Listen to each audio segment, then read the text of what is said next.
My father always would say, I've yet to meet a developer that's gone out of business that had zero debt. If you understand how to use debt responsibly, you can weather any storm. If you are highly leveraged, if you use a lot of mezz, it is the formula of juggling dynamite. And it's a matter of time when you juggle dynamite before you blow off a limb.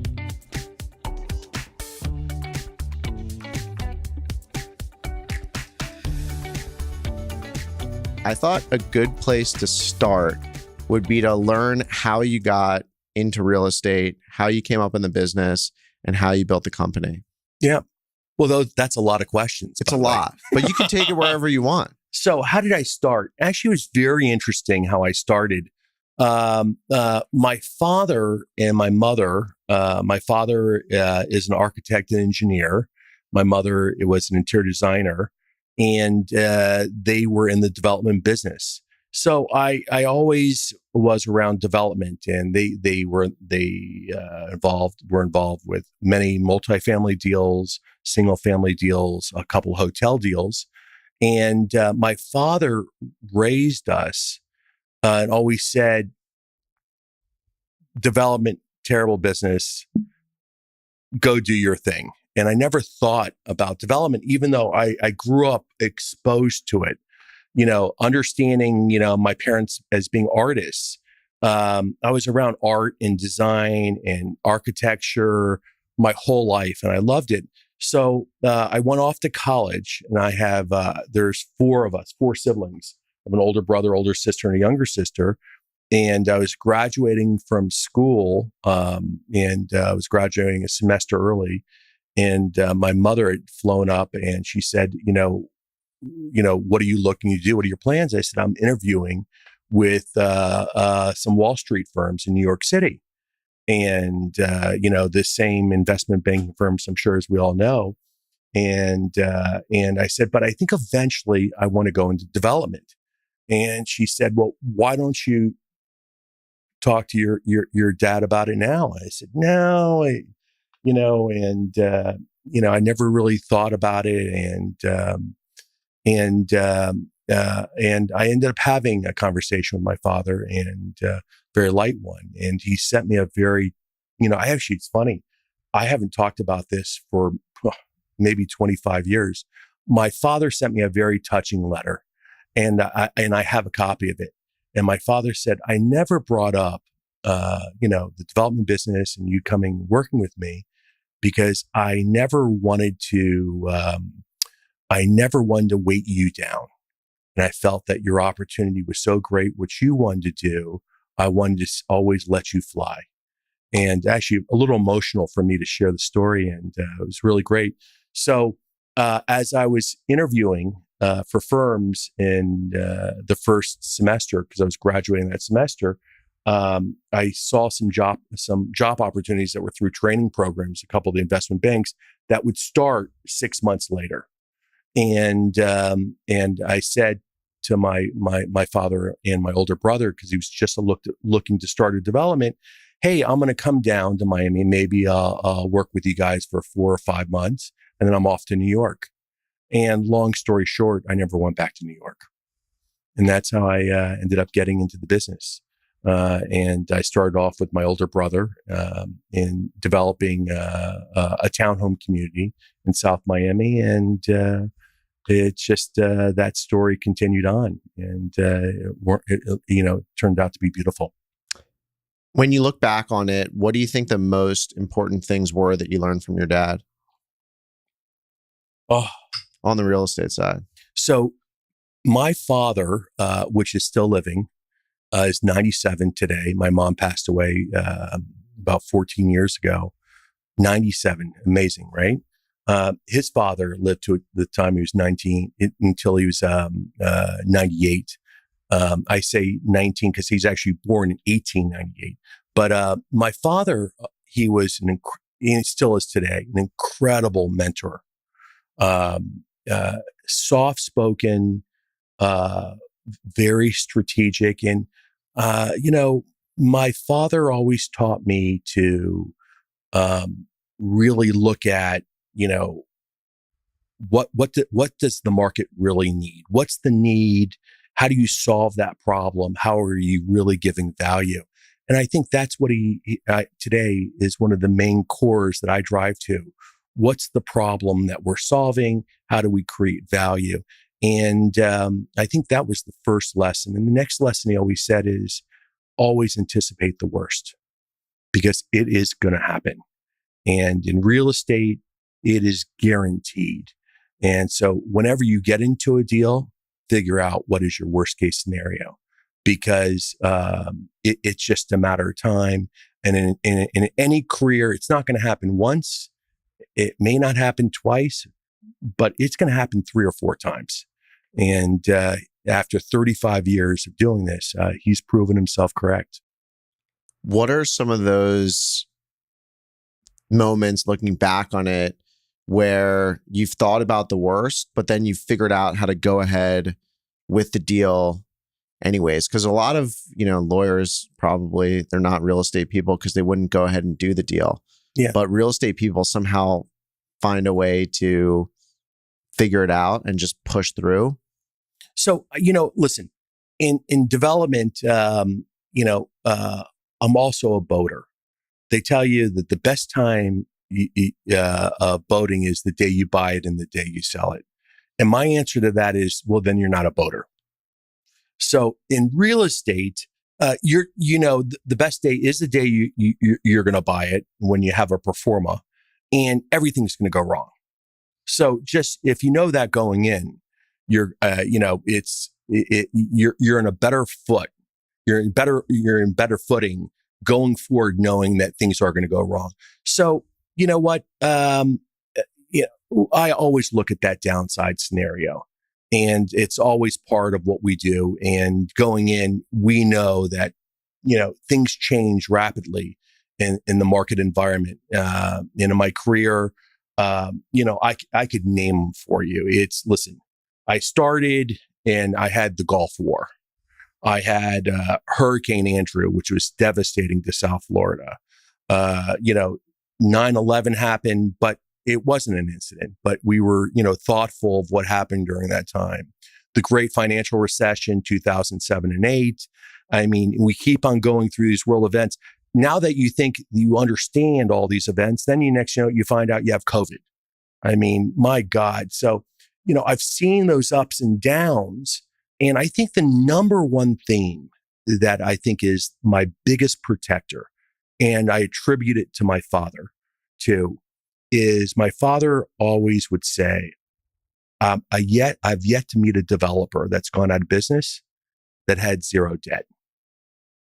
And if you understand how to use debt responsibly, you can weather any storm. If you are highly leveraged, if you use a lot of mezz, it is the formula of juggling dynamite. And it's a matter of time when you juggle dynamite before you blow off a limb. And so, I've always maintained that we've never had explosive growth, but we've never had such a detrimental downturn or something that was so destructive that we couldn't weather in terms of our firm. And that's the way we run our firm. We're low leverage. We try to use as much cash as we can. We go in with our eyes wide open, knowing that the market's going to change, timing events are going to change. And I think the other thing that we try to do is adapt very quickly. I've learned in this business that you just have to accept where you're at. And the quicker you accept it and the quicker you adapt, your first losses are your best losses. And every time I let ego get involved, it costs me more.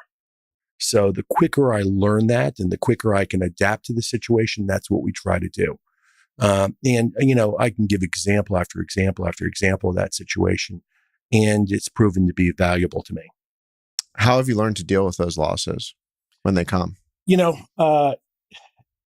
The way you learn to deal with them is you accept it and you move on as quickly as you can. A lot of it we can't control. Listen, the first development I ever did, actually, I'm sorry, it was the second one. The first development I ever did, for no good reason, everything turned out perfectly. Everything, construction worked out without any issues. Sales were incredible. The profit margins were phenomenal. I thought this was just an incredible industry to be in. Everything worked out perfectly. I've never had another deal that worked out like that ever again. So you have to, as you go, you have to twist and turn and learn. Because my second deal, very simple. I hit Hurricane Andrew. I sold out a development, a luxury townhome community. And next, my costs went up, 40, 50%, and everything was sold. There's no way to make up margin when there is no more sales. So, you learn how to go through it. You learn how to adapt to that change, to that environment, and be very realistic. One thing we try to understand is to accept the situation you're in, don't reject it, and figure out your game plan to move forward and execute on that plan, understanding that it will change. Having gone through multiple cycles, are you able to spot patterns where over time you figured out how to take advantage of certain situations that you might have not realized or figured out earlier on in your career? So what's worked, the answer to that question is yes. I have a friend that's in the real estate business that said to me about 4 or 5 years ago, what I've realized about you, Noah, is you seem to make good money when times are good, but when things get bad, you seem to crush it. And so, inherently, I find that my style is very opportunistic. So when we see markets change and it's timing issues, I tend to jump on them very quickly. And what I realized is the bigger the opportunity, the more the discount is, the faster we'll move. And I tend to really like those opportunities, those challenges, because let's go to the first premise. When you buy a real estate deal, everything goes wrong. So if your entry point is discounted, it really, you have built into your deal the dumb tax, the tax for making mistakes, tax for environmental changes, geopolitical situations, interest rates, whatever may happen, it's built into the deal. So when markets shift, I tend to have a lot of comfort in buying when people are fearful. And if we can achieve those, if I can achieve those discounts, I feel very comfortable. The perfect example to that is during the Great Recession. We went from 150 employees to 8 in a matter of 4 months, 5 months, and adapted very quickly to where the market was, and we were looking for distressed opportunities. And one of the areas that we looked for opportunities were in distressed land deals throughout the state of Florida. And everybody said, "Well, how do you buy these land deals for master plan developments when we don't know if it's going to come back in 2 years, 5 years, or 10 years?" And my answer was always, well, if it's developed and it's next in line and I'm buying this land at 30 cents on the dollar for the cost of the improvements, I understand it's a question when, of not knowing the perfect timing, but I know it will. And by making that type of investment, and it was a very big change in our company, moving us forward. But feeling comfort buying those types of opportunities all cash was an exhilarating time for us during the Great Recession. The kind of financialization of real estate has led to much shorter investment horizons. So when you're going out and thinking about buying land, particularly during the great financial crisis, you could have been in there for 10 years. You could have been in there for 5 years. You just didn't know. Over your career, has your idea of hold period and investment time changed?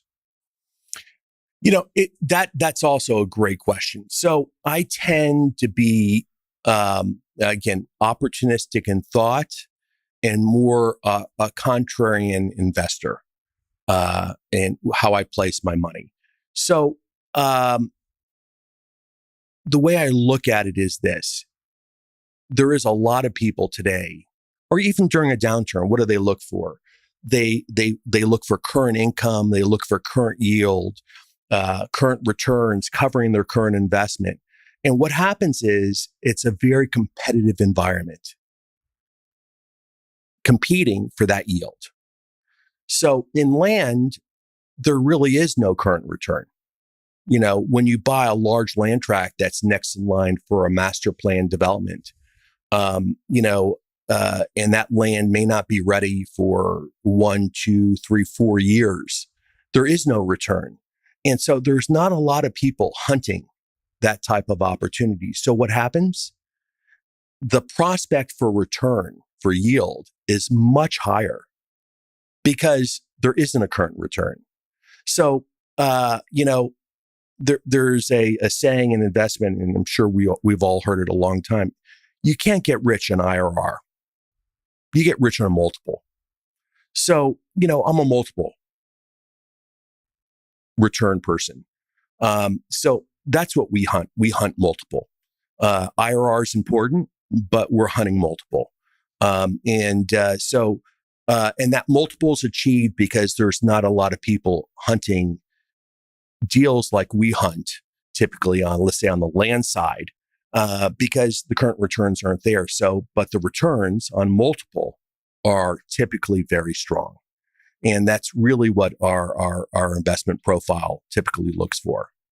How do you think about asset classes? You started off saying you wanted to be a developer, but how did you think about where you wanted to go in terms of asset classes?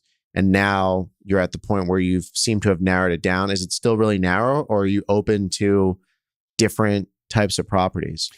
So, one of the drivers I'd mentioned to you is really being opportunistic, which is fun and exciting. But one of the difficult things, I'm sure, as we both know, in real estate, there is a specialty that you develop. You're in hospitality. Hospitality is very different from single family for sale, which is different from single family or condo for sale product, which is different from multifamily for rent. And every area has its specialty, as industrial has, retail, everyone has an area. Today, some of those lines are blurring because infill property requires more mixed use. But my focus over 35 years of doing this has been primarily residential for rent and for sale, and driving with mixed use, but with the basis of the majority of the return circling around the resi, because it's a natural area for us. We dabble in other areas. I'd mentioned to you previously, we got into hospitality. And so, and the driver there for us, and just to give you a little backstory for a property that we bought, was because we were opportunistic. Back in 2010 or 11, there was a property in Orlando called Grand Palisades, and a condo developer that was looking to do more of an Airbnb type of concept with the condo hotel, sold out everything during the run-up, sold out 1,100 units for the Grand Palisades, and got a construction loan and built out 60% of this massive 2 million square foot development that were all 2 and 3 bedroom condos, and never completed the development, realizing his buyers weren't there, and the market crash happened and all of his buyers were international. So realizing that this could be a condo hotel, I sat back, and the driver there was buying a $150 million loan of improvements for $30 million. So the entry point is what attracted me of great $150 million of construction, and the land was included where I can buy it for $30 million. Seemed like it paid the dumb tax for me to get involved into a condo hotel or hotel business. And that was our entry point there. But it's not typically our primary focus. How did that deal turn out? The deal turned out after 7 years of selling 1,100 units, which are 100% sold out, and selling our hotel front desk. It happened to be exceptional. And, it was the convergence of a lot of things happening. Number one, the cost basis that we had was fantastic. And believe it or not, what helped us there was COVID. During COVID, in the beginning of COVID, the hotel was empty, obviously. And to have 1,100 units, 2 million square feet of hotel, it's a little scary. And we contemplated shutting it down for a period, but we kept it running. And when doors started to open up and people wanted to travel locally, the property was thriving because all the units in this kind of hotel were all 2 and 3 bedrooms. And so the drive-to market for the property, it just skyrocketed. People wanted to get out of their house. They wanted to drive somewhere. This was a safe environment. It was a 2 and 3 bedroom condo hotel. So it was spacious. It was large, not your traditional hotel room. There was a water park that was part of the hotel. And our drive-to market, we achieved ADRs about, I'd say easily 40 or 50% higher than we ever expected to achieve. And it's just continued to grow and flourish towards the end of COVID. And we recently sold our front desk and did exceptionally well. So our overall investment in that property was, it was a hit for us. The multiple was good. The multiple is very strong. Are there any other aspects of that property that you'd like to try and replicate in future developments? So, excellent question. So internally, we talk with our executive team. Hey, we spent the money on the dumb tax to learn how to sell condo hotels, how to operate a condo hotel, how to make this thriving for us. Because the asset class of condo hotels is not overly popular, but this one is successful. The long and short of that is, when we really look at our cost basis, of our construction costs, our construction costs being really almost 65% less than what the market was. I think that was a key driver of why that made that property be an asset for us that we couldn't duplicate. And after struggling with our team that learned this process, we decided to move on and not continue looking for other properties and to build them from the ground up where our cost basis would be our actual cost. And we opted not to continue.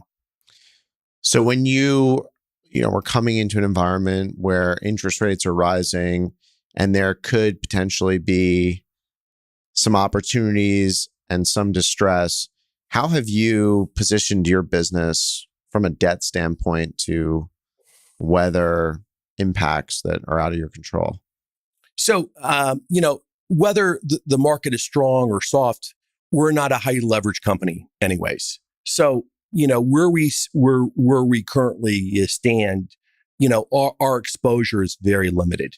If we're going to do a project, a multifamily project, and there's construction risk, timing risk, and interest rate risk, usually before we take on a deal like that, we're buying a swap, something to, I rather pay up front knowing I have a fixed interest rate. I know I've capped my exposure. Now, listen, there's many times where I pay it and I realize that I paid it for naught. It wasn't necessary.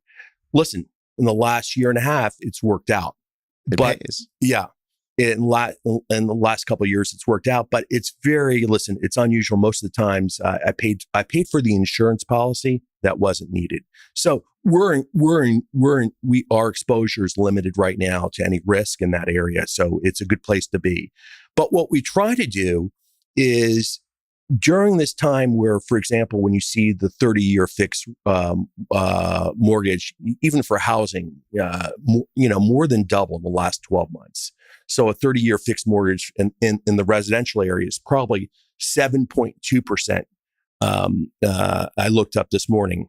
And where over a year ago, it could have been, 3% or 3.25%. It's a very big change. And the same thing for commercial loans, or construction loans. And that cost has been a very big pivot.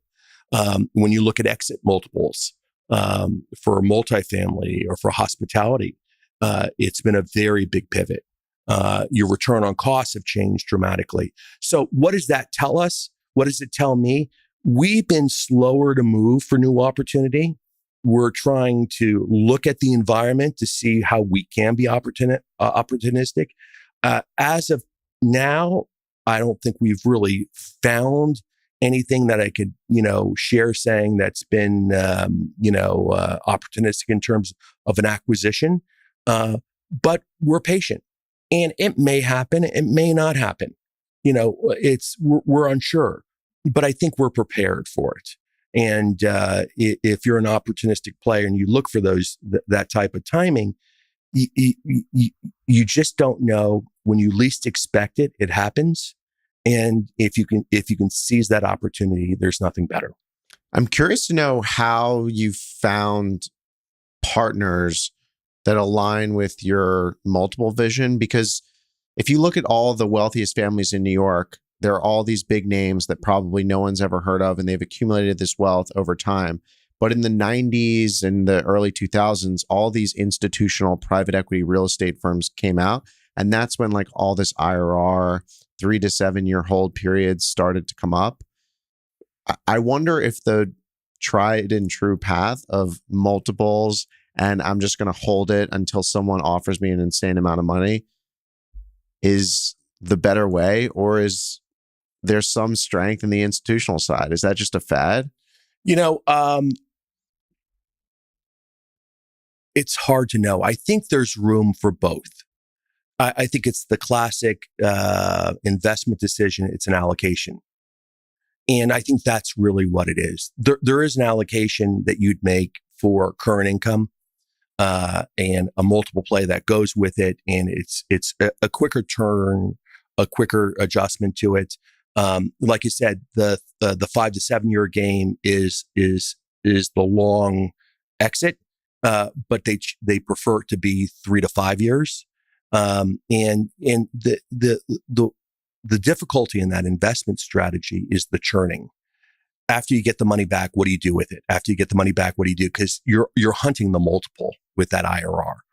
And so I think when you get larger funds, pensions and endowments and larger family offices, they do appreciate the longer turn of the investment focused on the multiple as an allocation that goes with it, because it really it limits the churn issue of the investment.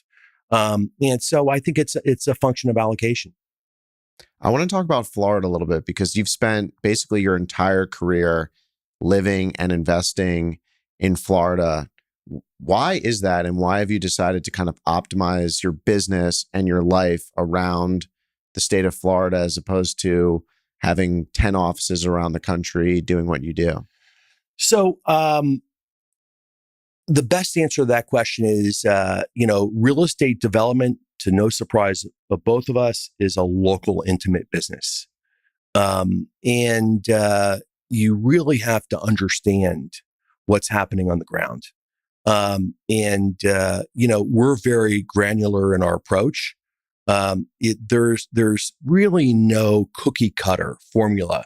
We do this hotel, and we're just going to duplicate this Marriott residence in, and take this floor plan and take this exterior and this footprint and duplicate it in multiple cities and multiple markets that meet this geographic concern. It's not our approach. So we have two primary businesses. We are land developers, master land developers for next in time land for large pieces of land that we buy, that we deliver super pads to the public home builders and the regional private home builders. And to do that, these investments are 7 to 10 years. When we buy something, it's not ready to go vertical on it for 3 to 4 years after we get entitlements, planning, design, and we install all the infrastructure, the water, sewer, drainage, and paving. So this type of business, again, it's understanding the local governments, understanding the zoning, understanding the political environment, going through all the municipalities and getting water, sewer allocations, donating properties for schools. There's a lot of local politics that's involved in the process. So for us to do it at this point, Florida seems to be a place that we're extremely well mobilized and understand. And on the other area in our business, which is more urban infill development, it's the same thing. It's the politics. It's taking a piece, going through the zoning, understanding the local government. And there's so much local intimate knowledge that, since our model is not replicable, like a McDonald's or a Burger King, it requires us to have people on the ground in those municipalities that we work. So we're right now, we work with probably over 14 cities, 8 counties, and everyone has different zoning attorneys, different engineers, different lobbyists. And we have offices in each of those markets to be able to do it. So it's the way they work. However, as our land division continues to build, I think we will be outside Florida, in the Carolinas, very shortly as we continue to grow in that area. But our local intimate type of approach has been a key driver in our business. What are the characteristics or criteria when you're driving around your car, looking at different markets, looking at different parcels of land, that you identify as a good location? Well, it goes back to also your last question. I would add something that goes to a good location is Florida. Listen, we've been blessed in Florida to have really an exceptional state. The weather's fantastic. The tax environment is great for the primary liver resident in the state. It's a pro-business environment typically. In markets not in South Florida, there's plenty of land you can develop in Tampa, St. Pete, Orlando, and Jacksonville, which are the other major MSAs. There's growth opportunities or land opportunities. There's land affordability to be able to provide for housing. So when you take all these elements of affordability, growth, a proactive state, great weather, a great tax environment, the net in-migration to the state has been truly attractive for years. And right now, Florida's hot, exceptionally hot compared to the past. So I think those are the things that we look at. I started off by saying, residential housing is one of our primary focuses. If you have job growth and you have population growth, you need housing. And that's the fundamental driver. Population growth, job growth drives housing. And, and the markets I just mentioned to you, South Florida, Jacksonville, Tampa, St. Pete, Orlando, and the secondary markets that are associated with them have had tremendous growth in that area. Are there any elements of Florida that concern you for future long-term growth? Yeah, I think there are. I think housing affordability has been a huge problem. not only in our state, but throughout the country. And to really start dealing with housing affordability really requires a public-private effort in partnership to deal with those issues. And it just has to be dealt with. And, some of the ways that you deal with that is by having really strong public transportation to be able to get people around the city so that they don't need their car. They don't have to spend 1, 2, 3 hours a day in their car driving, and reduce that commute time to be able to have mobility. I think takes a very big effort for private enterprise to work with our public government to make that happen. And I think we're seeing that happen. I think Brightline that we're seeing, and our rapid transit. I think today, I believe, I think one of my senior executives is supposed to be on a train from Miami to Orlando. It's awesome. Okay. It was supposed to open last week. I believe it's happening today. I didn't get a text from him, but, to have that type of commuting capability, that connectivity where South Florida is connected to Orlando, which is connected to Tampa, which is connected to Jacksonville, and where everything works together, I think will be a very critical driver to the growth of our state, to growth to the cities that we talked about. And I think we just have to learn how to use that connectivity to be much more efficient. I think COVID helped us understand the great work at home experiment. And is that working or is not working? And it's hard to say. It's hard to say. I know if you work for a company, you're gonna basically say it's working perfectly. And if you own the company, you may have a question whether it's working. But I think there's going to be trade-offs. And so I think how we look at transportation, how we look at technology, and how we make those trade-offs is going to be a very important ingredient to the success of Florida continuing to be a driver of housing and affordability and job growth and population growth. And it's something that has to be continued to be addressed as we continue on.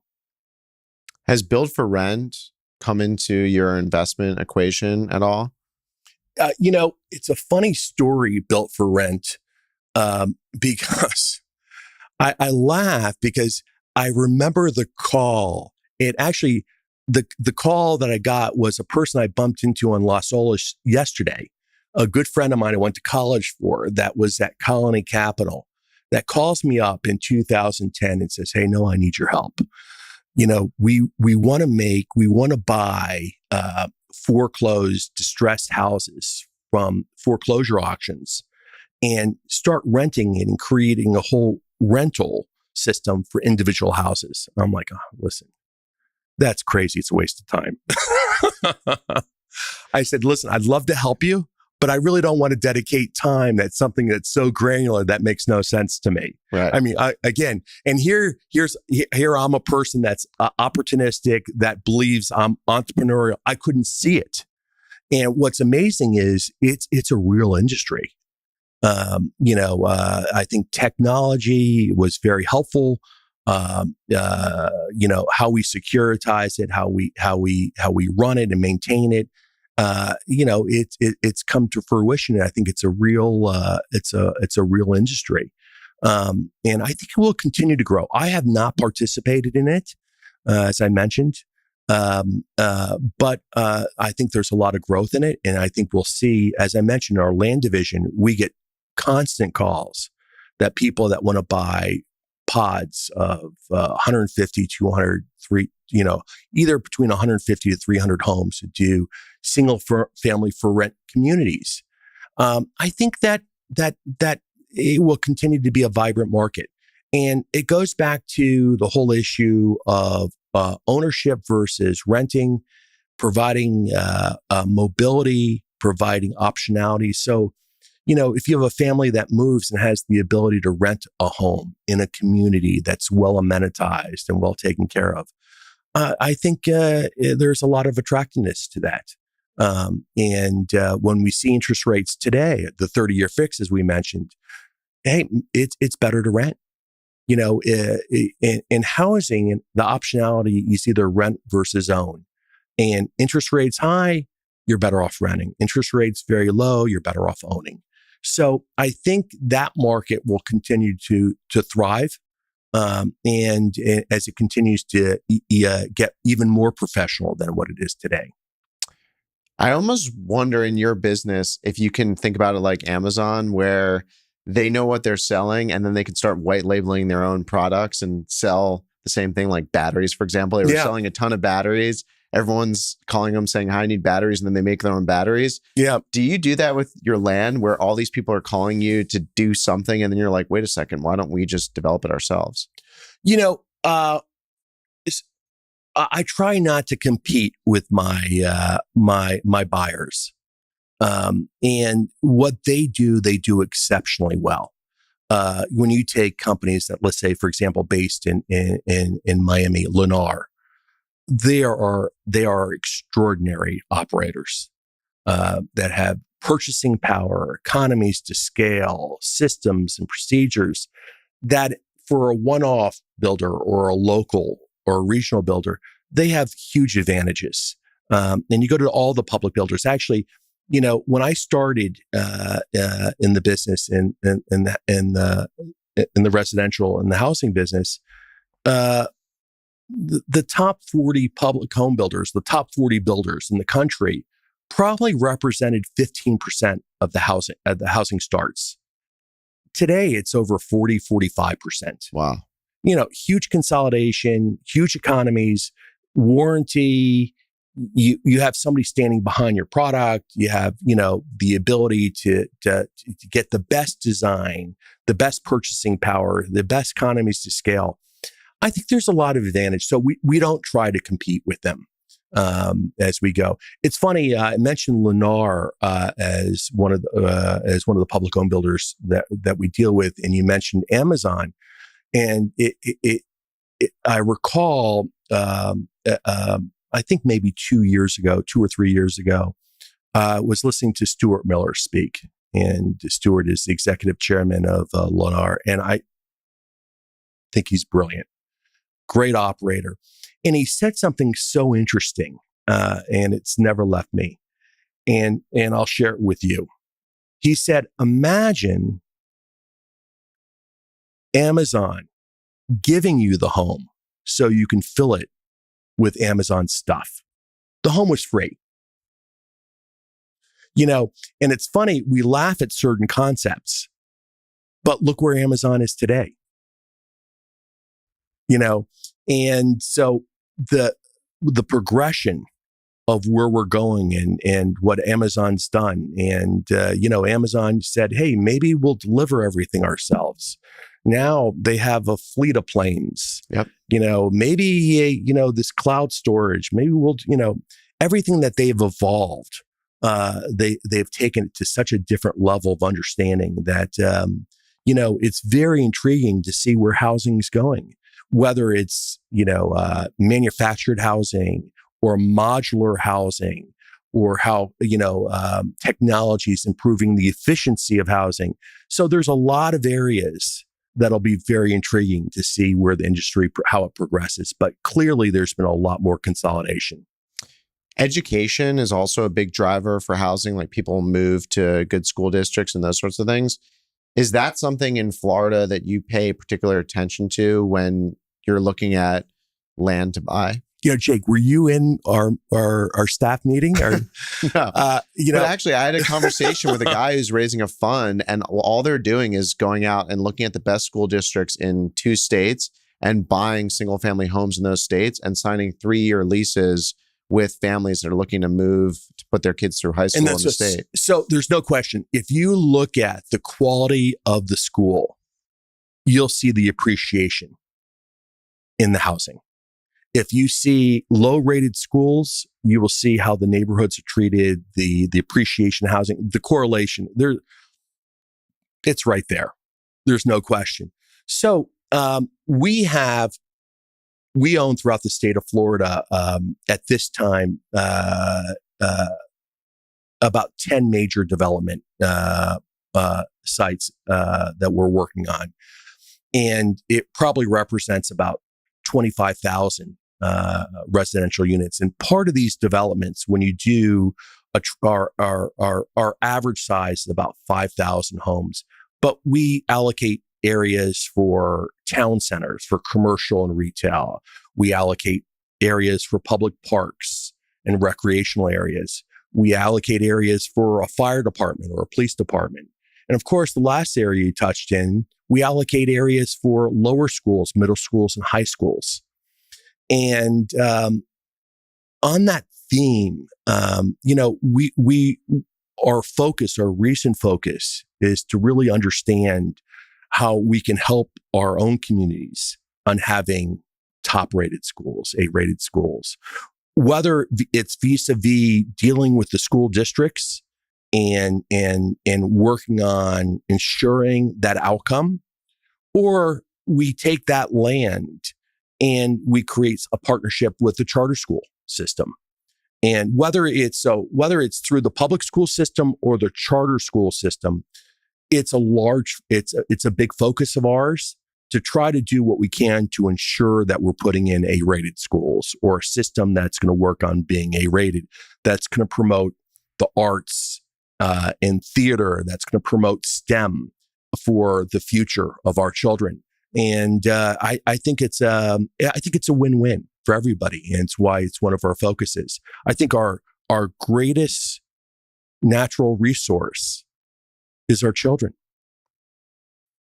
How do we give them the best environment? How do we make them, we give them all the tools that they need. And so it's something that we've just really in the last quarter are jumping in with a lot of time and energy to explore how we can have some of the best schools within the neighborhoods that we're creating. Great. It's a great question. Very critical. What have you learned negotiating with some of these big public home builders? We have, when we deal with a lot of the publics and even the regionals, but more so with the publics, we deal with them in several locations, several markets in several cities. So it's not a one-time transaction. It's a multiple deal transaction and a multiple year transaction. So everybody tries to play as nice as you can. And, listen, when the market shifts and changes and interest rates double, there's only, when you look at a house, there's only so many components that go into it. So let's talk about it. We have labor.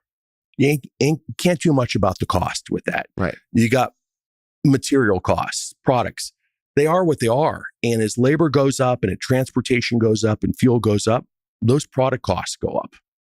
Okay. We have interest, carrying costs. Well, we've already talked about that. So when you get to the last element, it's just the cost of the land. Yep. And your housing costs when you financing it's a function of your income. So there's not too many drivers you control other than the driver of your entry cost, the cost of land. So we try to be very cognizant as we talk to builders, as we go through times of interest rate escalations that we see right now, how we can meet their needs. So, a lot of things that we try to look at is when interest rates are low, you can afford a lot more. When interest rates were 3% in 2022, a year ago, a little over a year ago, the average price of a home in America was probably $550,000 to $600,000. When interest rates are double, you can at least see that affordability start dropping precipitously. So we're probably looking at an average by the end of the year, an average home being at least $100,000 less or more. And that's just the reality of the situation. So when we deal with the public home builders, we try to look at it as a partnership. And interest rates are high, costs are high. So what do we try to do? The lots typically are going to be smaller. It helps the affordability issue. Homes become smaller too. So homes that you saw at the peak that could have been, 3,000 square feet on average, 3,500 square feet, now are dropping to 2,500 square feet. I was looking at a survey, and I think you'll find this amazing.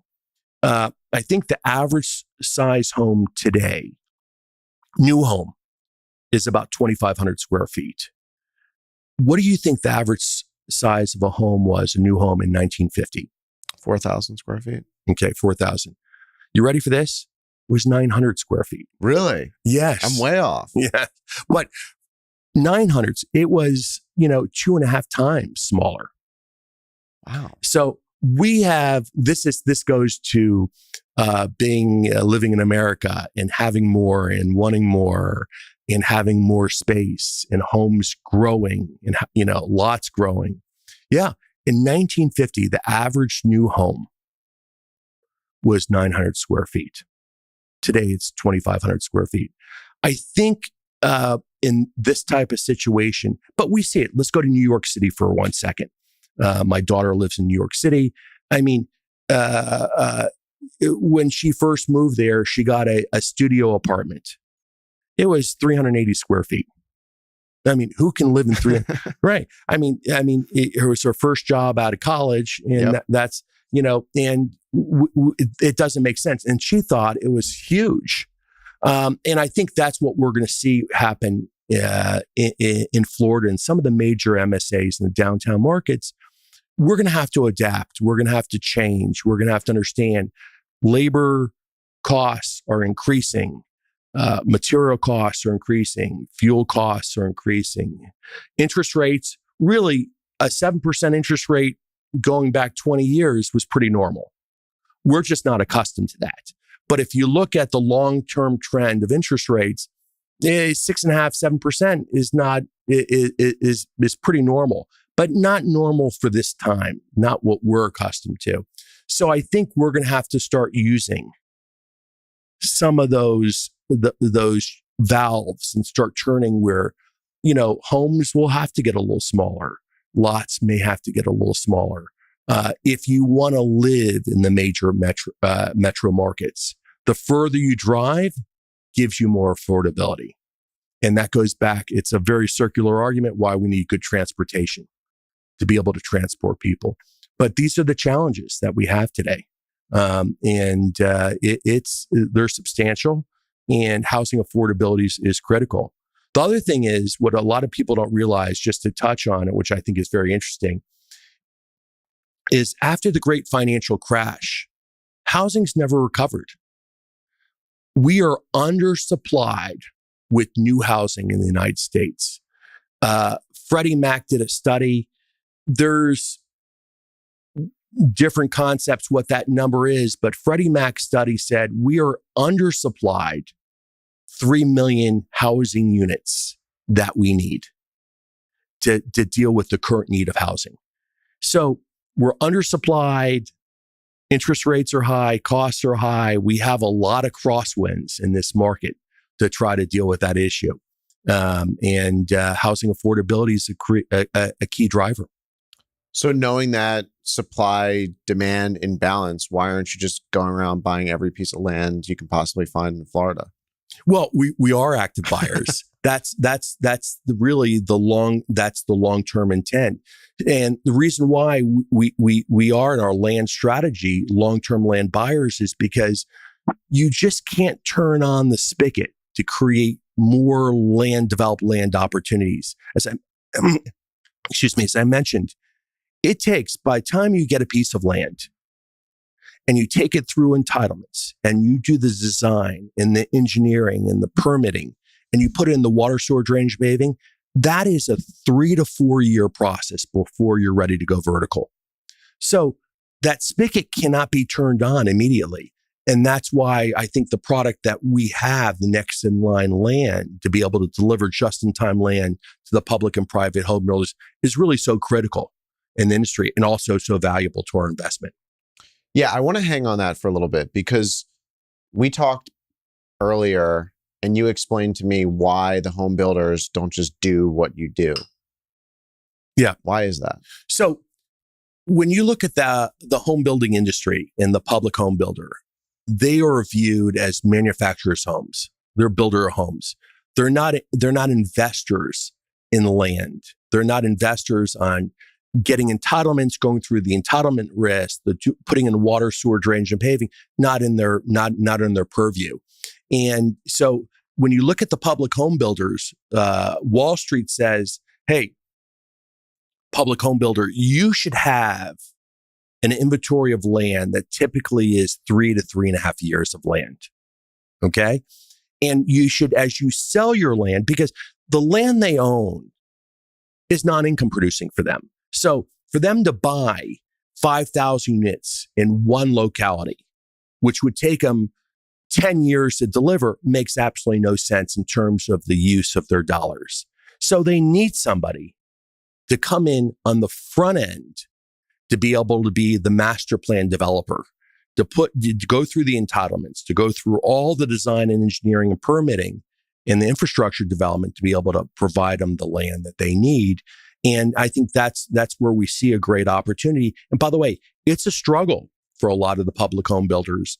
They have land divisions and all they do is try to develop the relationships with local land developers to be able to have the inventory they need to provide land for their upcoming projects to fill that need for them. So are you working closely with these land development groups within the builders to understand exactly what they want? And then how do you mitigate a pivot? Well, we are the land developers. We know a lot of the local ones. We're really more a regional master land developer. I think where our secret sauce is, the land that we buy typically is from farmers that have owned the land 50, 60, 80, 100 years. The stories that we can tell you from the sellers, they're multi-generational, are really some wonderful stories about the history of Florida. I mean, we'll have land sellers tell us when their great-grandfather or grandfather came to Florida on a horse, and they legitimately would fence out areas and say, this is my land. And they farmed it either with cattle or farming or orange trees or groves. The stories are the history of these families are phenomenal. So, but when they sell their land, usually, again, it's 1,000, 2,000 acres. It's in the path of growth. It may be off a major highway. It may be off Florida Turnpike or I-4, one of the major, artery systems. The public home builders don't have the capacity to take that size of a parcel of land. A lot of the local land developers don't really have the capacity to spend the amount of money that it takes. And again, this goes back into the non-income producing assets. When you buy this land, the cost basis of the seller may be $500, $100 an acre. We know people that we've talked to that spent $100 an acre years ago, and we're buying that acreage for $15,000 an acre, $20,000 an acre. When you sell 1,000, 2,000 acres, and you have to go through the entitlement process, it's a very long, time-consuming, cumbersome process. And there's not a lot of groups filling that need. And it's something that why we believe it's a partnership. By the time we find a piece of land and we know we're going to close on it, and we're not going to deliver it to a public home builder 3 years from now, they've already told us this is what we're interested in. Hey, we'd like to do townhomes. We'd like to do 40-foot lots, 50-foot lots, 60-foot lots. We'll take, 500 lots a year for the next 5 years after you deliver it to us. And so we're already programming the land to fulfill their need. And that's why, we look at that relationship to be very programmatic and more of a partnership with them in terms of fulfilling their needs. When you drive up the Florida Turnpike, you get into these rural areas and you see a massive amount of distribution centers now. How has that asset class impacted what you're doing on the residential side? And why don't you also work with some of these distribution groups as well? So the easiest answer is the answer why I could tell you that you're in the hospitality area. Why aren't you in single family residential or multifamily? And Isn't all land the same? Yeah, exactly. So are you in full service or limited service hospitality? Are you in the suburban markets or the major metropolitan markets? You have your specialty. So when I see in these industrial areas or logistics sites that could be off major transit areas, I say, isn't that great? It's just not what we do.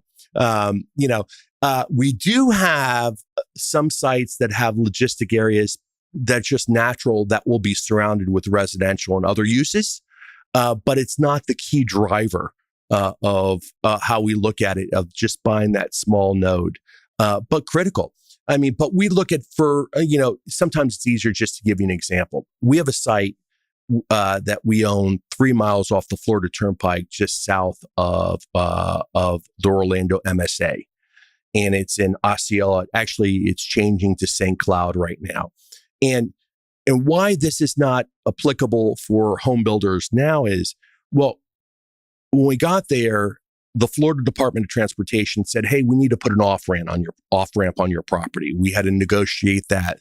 There was eminent domain of taking of land. We had to value that.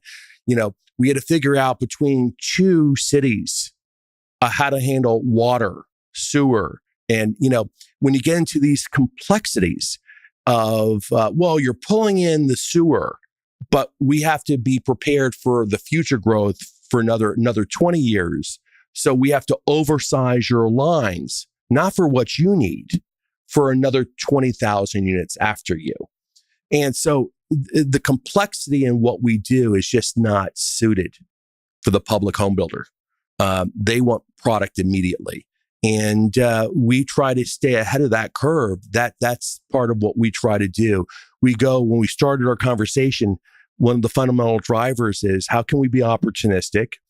And where's the need? And the need is for the public home builders is somebody that's willing to buy these large assets that are next in line that will take 3 or 4 years, that are non-income producing, to be able to provide that land to them over that period of time so they can continue to manufacture housing, because that's what public home builders get paid for, is to manufacture housing. What are the biggest mistakes most people make when they get into the land business, and what were some of those mistakes you made? God, where would I start? Yeah, I think, it's some of the things that we talked about. We try to limit those mistakes, but it's the unknowns. When we go in, we do a tremendous amount of diligence on water capacity, sewer capacity, where are we pulling from, how are we going to do it underground, how are we getting the power or the electrical grid, how does that work, schools, what are the expectations in the city? So I think that's all the preliminary work. It's all the unknowns that come in that really are the mistakes that happen. But are they really mistakes because we can't control them? It's very tough to figure that out, but you have to be prepared for it. So I think, one thing that we try to do is, going back to one of the first themes is, what's our entry point in terms of our cost of our land, knowing that there'll be mistakes. And we just have to deal with it. And then, so I'm trying to figure out the best way to answer the question. So if I answered every one of the mistakes, I probably can sit here and tell you why we would do no deals, because we would have to factor in every one of those issues. And by the time we get done factoring every one of those issues, the economics aren't there. They would have to pay me to buy their land. How's that for new theory? It's good. Yeah. So, what we try to do is limit the risk. That's the best we can do. So I think my goal as a real estate investor, my number one goal has always been never lose a penny of equity.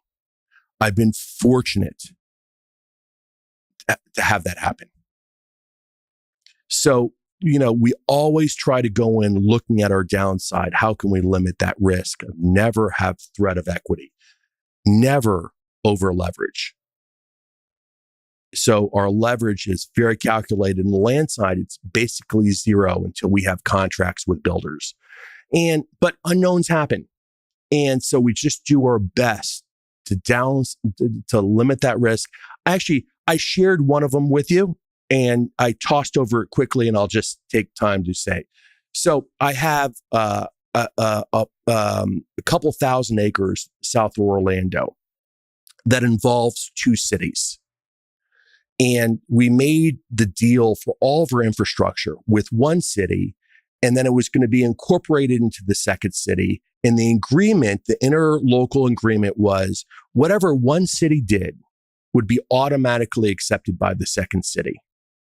And when the second city got it, they decided that the capacity, the size of our water mains and our sewer drains were adequate for our project and a couple more projects, but they wanted it adequate for something that was 5 to 6 times larger. Now, who's going to pay for that capacity? It's one thing if you put in lines that are 36-inch lines. Now they're asking for 48-inch lines. Oh, by the way, the lines have to be 3 miles long. Wow. Right. So what we find ourselves when we find ourselves encountering these situations, listen, we try to sit down with the municipalities and cities, explain to them what we did, what we forecasted, what we see, that we'd like to solve their problems, but we can't solve every problem after our development. And so we've been able to structure deals, work at creative environments, creative structures out where, cities will pay us impact fee credits for oversizing things. And when we sell to home builders, they buy the credits back from us.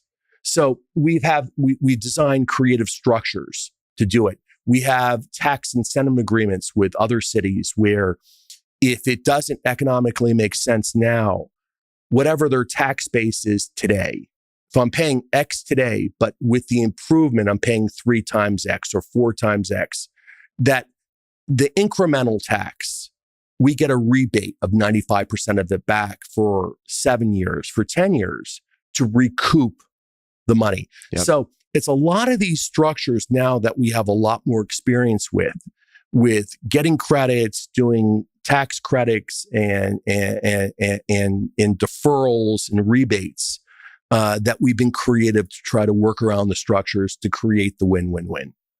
But it is challenging. It is really, really challenging. And I'll say this, if I tell you I figured it out, I'd be lying to you. And right around the corner will be another problem that I've never seen before. So every city has its nuance, and we just try to be very creative and very quick to adapt to the situation and solve the problem. All right, my last question on land. If basis is so important and critical, it's really the one variable, it's your only variable that you're going to make money on. And so one variable that the home builder has to negotiate with. How do you know if you're overpaying, getting a great deal? Because there's not a lot of comps for 5,000 acre tracts. Listen, it's math. Very simple. For the average home, a home builder can spend anywhere between, for the average priced home, for an improved lot, anywhere between 18 to 25% of the value of the home. Okay, that's what they can pay to us. Then we just work backwards. What are we paying for water, sewer, drainage, and paving? What's our carry cost? What's our entrepreneurial profit that we look? What's the cost of money over time? And it's really a DCF that we work with, and we estimate all those values. And of course, the most important is your contingency that you have in there.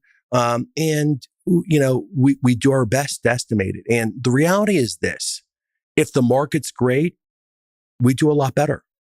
If the market is in a very challenged or recessionary environment, we slow down our development. Number one, when we develop too, we only develop in phases. We're not going to put $200 million into the ground without having forward contracts and deposits that are very sizable. So everything we have, the risk is very calculated for us. We're not building it and they should come and they will come theory. So we always limit our risk.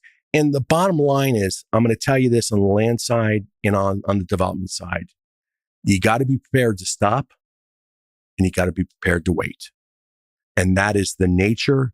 It's a when question, not an if question. And we know in our model that when you take things out on a purchase between 7 to 10 years, you got to know that you're going to hit a market period, that you're going to be in a recessionary period. And we take that in mind right up front. And it's just a critical factor of what we do.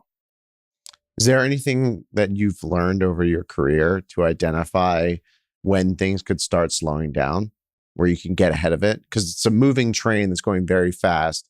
It's hard to just stop it today for tomorrow. Yeah. So I think you said something critical. The moving train that's moving fast. When everything gets heated, we tend to not move that quickly. We want to move steadily, knowing that we're not getting ahead of our skis. I think that's the key for us. We don't over leverage. We get forward contracts. We're responsible. We know when things start heating up and the train's moving fast, it's just a matter of time. I'll share a story with you, and I think it's one of the stories that always stays with me. And it happened right before our financial crash, and where everything was going nuts in terms of real estate.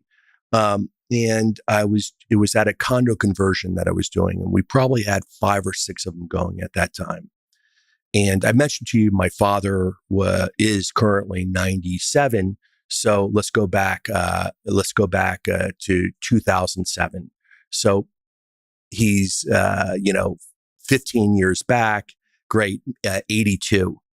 And he's meeting me for lunch at the opening of one of our sales centers for one of the developments. And legitimately, people waited in line overnight, stayed overnight in line to buy. Oh, you don't remember during these times I do, but I haven't thought about it in so long. Today the iPhone's coming out and people are doing the same thing. Yeah. Okay. We had people that slept overnight to wait in line. We were going to sell out that day. Done. That development would have been sold out. Another development we opened up a month later, sold out in a day. And my father was meeting me. He was outside. He calls me on my cell phone. He says, "Why don't you come outside?" I said, "No, come in. Let me show you around." Show him around the project and the development, the sales center. And I'm walking out to go to our car to go to lunch. We just opened. My father puts his arm around me very respectfully. And this is a man that I have the utmost respect in everything he says.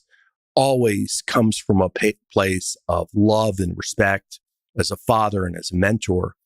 And he says this to me, and I can to this day remember every word with absolute clarity. He says to me, "Noah, people do not stand in line to buy real estate." And I looked at him confused. I'm like, "Wait, what do you mean? This is the market. This is where we're at." He goes, "All I can tell you is this: people do not stand in line to buy real estate." We dropped it. We went to lunch. We never discussed it. And I really reflected back after what happened a year later. And you know what I realized? People don't stand in line to buy real estate. And so the lesson to me is when things look impossible, they are impossible. When things start heating up, don't get caught up on it. Slow down. Be thoughtful how you proceed, because it is a matter of time something's going to happen. And if you're so caught up in it and on that fast train, it is impossible for you to be opportunistic when there's a change in the market.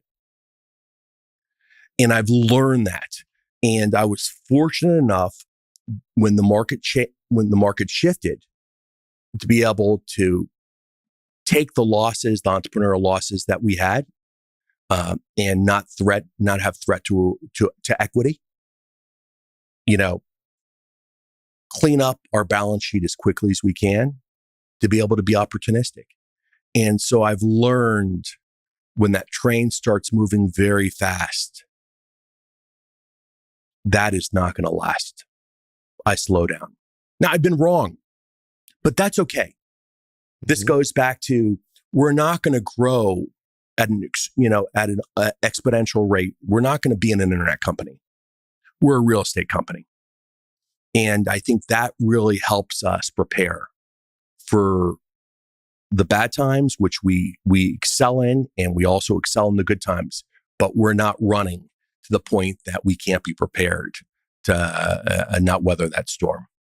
So around that period when you shrank from 160 people to 14 people, what were you thinking about from a culture standpoint and a people and process standpoint? Because you basically had the ability to kind of start over. You were forced to start over. Let me tell you, let's be realistic. Okay. There is no culture. You can talk about culture, core values, which are great things to talk about. When you're looking to really figure out what's happening and survive. Remember, in terms of housing, the peak, we were delivering in the United States almost 2.5 million units a year, and we went down to 450,000. We went down 75, 80% in deliveries. That just tells you how you have to absolutely resize in everything that you do. It is extraordinarily difficult to be concerned with culture. Very difficult, sadly to say. The key then is, hey, the boat needs to float. The boat needs to move forward, and the country's taking on a lot of water. Let's get this boat in order as quickly as we can, figure out what the environment is, and move forward. I remember many executives at that time. So when you're selling so much product and things are moving so quickly, imagine what you're paying your key people at that time. We had project managers, superintendents. Let me just say superintendents, that before the run-up that we were paying $75,000, and during the run-up we were paying the same people $150,000. Imagine what senior people were getting paid. Right. And I had my senior team tell me, hey, no, I can't take a pay cut. Hey, my lifestyle is here. My house is here. My cars. I have, schools. And I'm like, this is where the market is right now.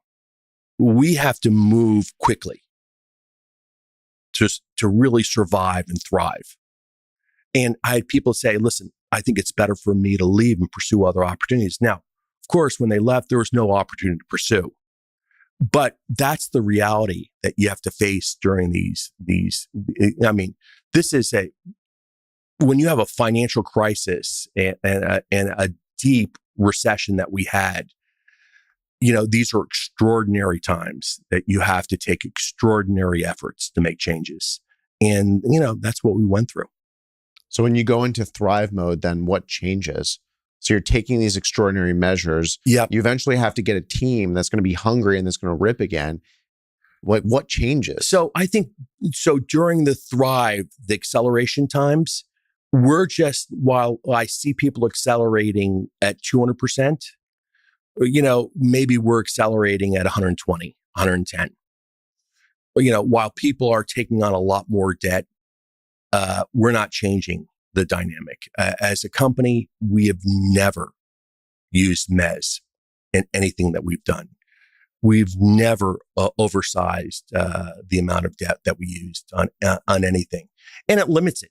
Listen, if I have debt that we take on that's 50% LTC, our leverage to cost, while people are taking an 85%, you can just take on a lot more risk. You can deploy a lot more capital. So again, we try to slow it down. We try to be cognizant. We understand that we're not going to get every deal, but we rather be opportunistic when things change. And I think that's just the culture of who we are and who I am. And something as we all were immigrants, is my grandfather came as an immigrant and never completed high school, never went to college. My father was the first one to graduate from college. I stayed at the basics. Like I said, we're not a technology company, and we stayed to those fundamentals. As you've evolved and your role in the company has evolved, how has your leadership style changed? So, again, we're opportunistic. The way I call our group is we're hunters.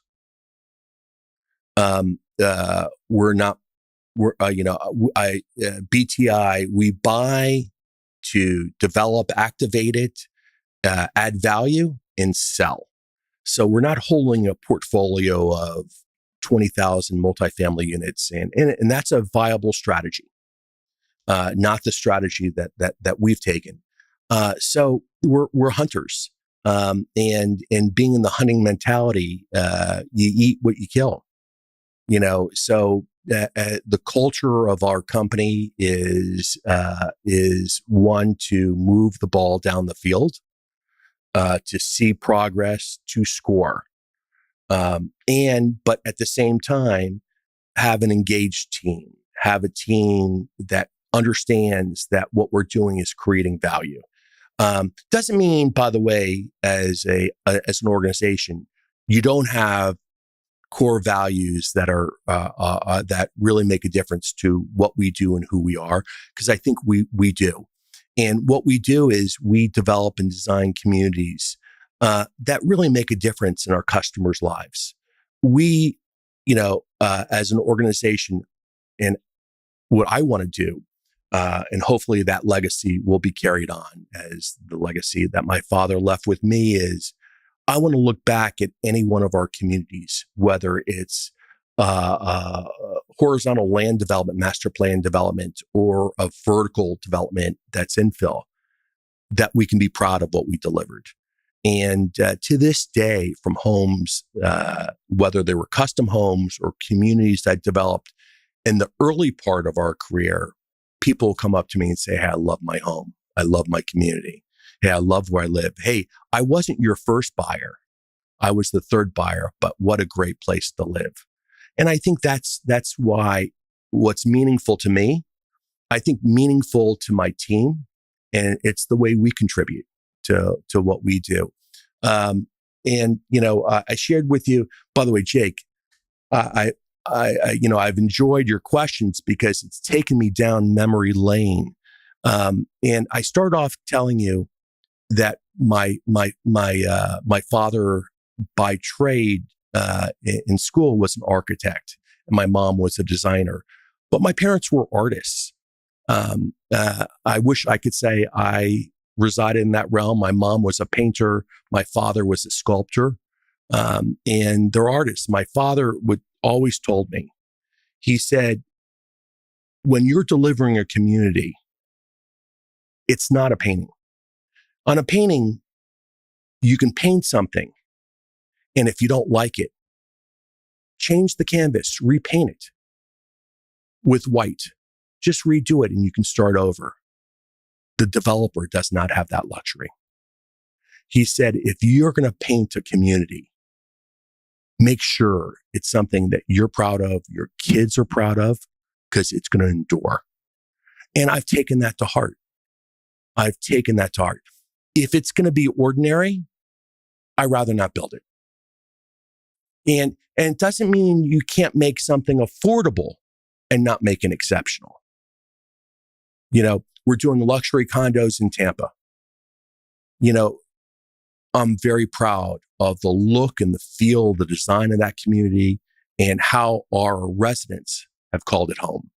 And, we've done affordable multifamily, and the aesthetic, the look, the feel, the quality of construction is something that we're also equally as proud of. I mentioned to you for our master plan communities, we're concerned with the schools. We want to know that the best way we can deliver homes that will continue to have value is by ensuring it has the best possible schools. So I think that theme is something that's dear to my heart, that was dear to the heart of my father, dear to the heart of his father, which started as a plumber and had a plumbing company, Breakstone Plumbing and Heating in Brooklyn. It's something that I hope to be able to carry down with my two sons that recently joined me at BTI as they continue on. No, I asked all the guests on the podcast the same traditional closing question, and that is, what's your favorite hotel? You don't have to pick one. Oh God, that's a tricky one. I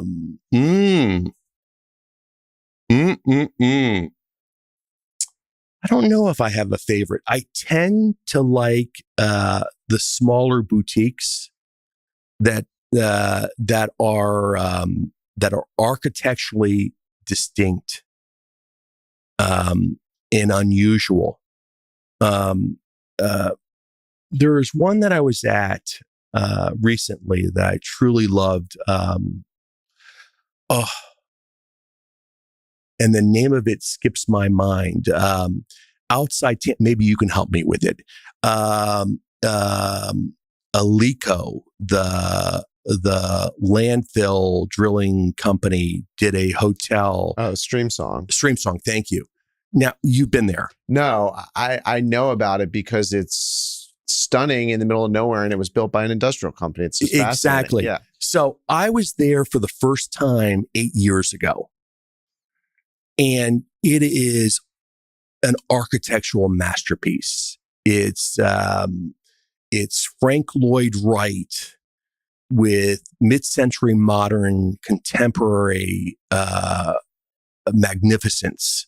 It is the choice of materials so when I see something that's just architecturally stunning, when I stay there, I just love it. Now, it's in the middle of nowhere. I don't golf. Okay. Me too. Okay. They have great golfing, but I've gone there for a couple of corporate retreats and that we've had. And I to me, when I'm there, I find just walking in the nature in that area on their trails, but looking at that hotel, I happen to love it. So that's what comes to mind. And by the way, forget the golf. I truly will encourage you to stop there and enjoy that hotel because it really is magnificent. I want to check it out. And I actually think a huge opportunity in Florida is to do things like that because it's a big driving state. But yet there's not iconic hotels other than Stream Song out there in the middle of nowhere like you'd find in California, where they're just in the nature of Florida, which is actually quite beautiful. Yeah, definitely worth a visit. Definitely. And when I went there the first time, I had to tell my wife, I said, honey, I don't even know how to describe this to you. Here are the pictures. Go to the website. I have to take you. And it really is. It's a retreat in terms of looking at it from the architectural sense. But that's, I think, the driver that I really enjoy. Amazing. Thanks for coming on the podcast. I appreciate it. Thank you. I love your questions. I love the time. Hey, everyone. It's Jake here. Thanks again for joining me on this conversation. Be sure to subscribe on Apple Podcasts, Spotify, or YouTube. Lastly, don't forget to follow me on Twitter at Jay Wurzak. I'll see you in the next episode. Jake Wurzak is the founder and CEO of Dove Hill Capital Management. All opinions expressed by Jake and his guests are solely their own and do not reflect the opinions of Dove Hill Capital Management. This podcast is for informational purposes only and does not reflect or represent real estate, financial, or investment advice.